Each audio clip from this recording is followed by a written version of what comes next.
Welcome to Tasting Wine. I'm Haley. I'm Toth. Today we're tasting wine. We are trying a wine called Larka.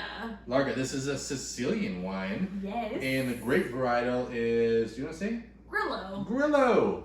Apparently I just listened to the guy who makes this wine talk about it. He said there's 3,000 different types of grape varietals in Italy.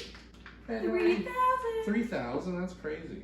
So I would say the cool thing about this wine is it's actually part of a project that's going on in Italy, where these group of researchers and cultivators, they're trying to restore some of the 3,000 varietals that are going extinct. Oh, wow. And this is one of them. Huh. That's crazy. 3,000 varietals. It's like 3,000 different types of apple trees. You know what I mean?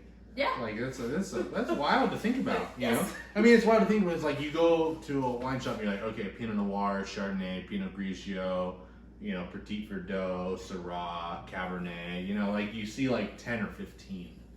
You know what I mean? And then you could really hunt and find some other ones. But 3,000, you never thought of 3,000. These wines are from Wine Insiders, which is pretty cool. They sent us these wines, or this wine. We'll have a few more in the future. But they sent us these wines, and so we're going to let them know what we think.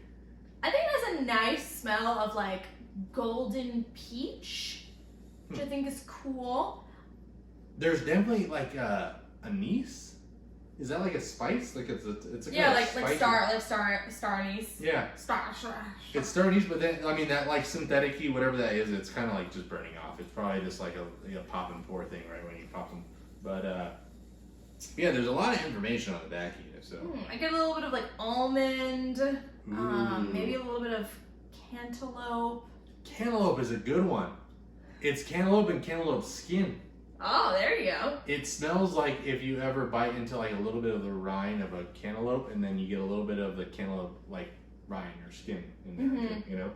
Not a bad way. Definitely tropically. Yeah, cantaloupe is probably the best one. I would say cantaloupe is the most standout one so far that I like. So Grillo is actually a summertime grape varietal. So they typically will drink this in the summer. I guess it pairs really well with fish, which makes sense. I can see kind that. of smelling it. Let me taste. What do you? Arc of Wine.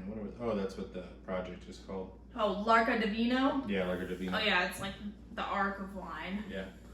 No, the taste is really, really nice. It's I'll let you get after it and see what you think. It's fresh, it's light, it's pleasant. I can see why this is a summertime wine.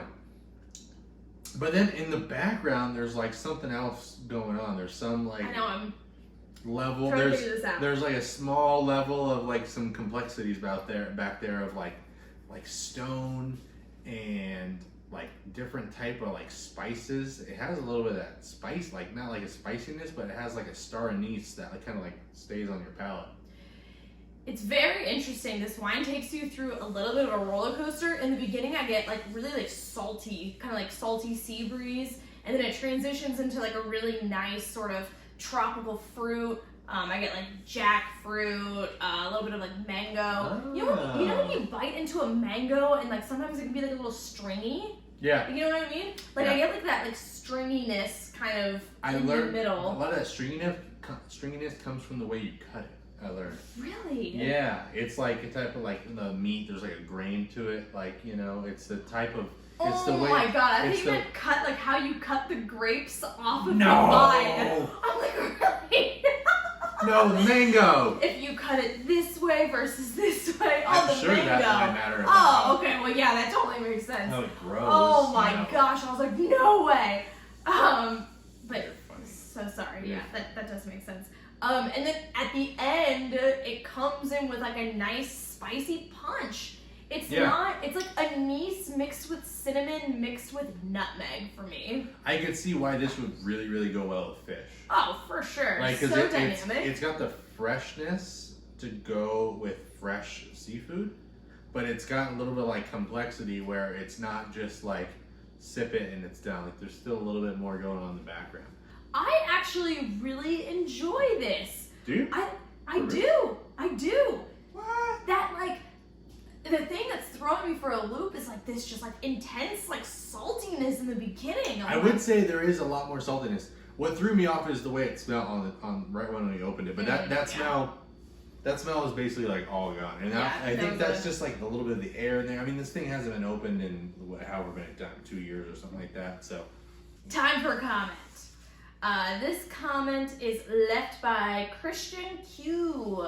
He left this comment on our 2008 Dom Perignon video. We'll leave the link down below to that. Nice. He says, "Hey you two."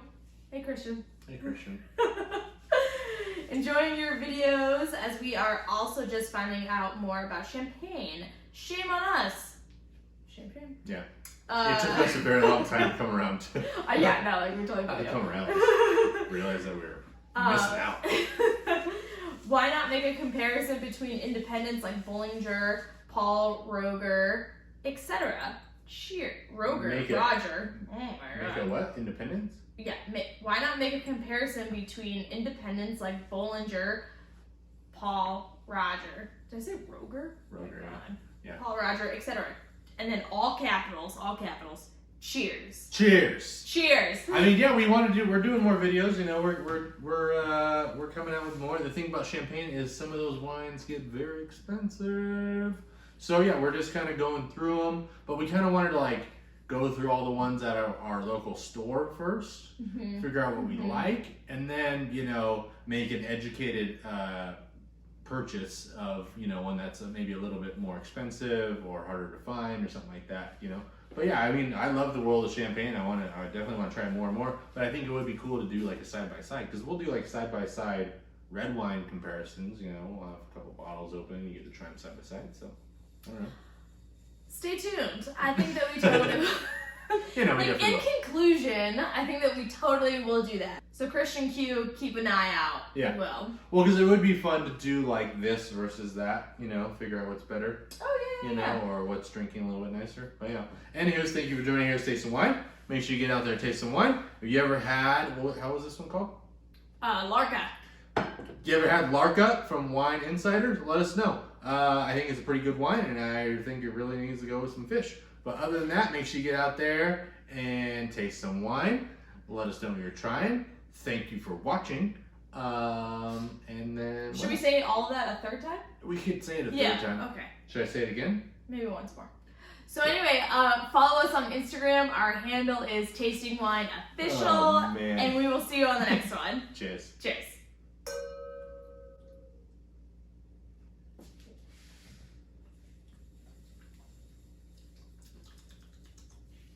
I wonder what this would taste like chilled. I mean, it's kind of chilled, but you can pop it in the refrigerator. I was just going to pump the air out of it. Because now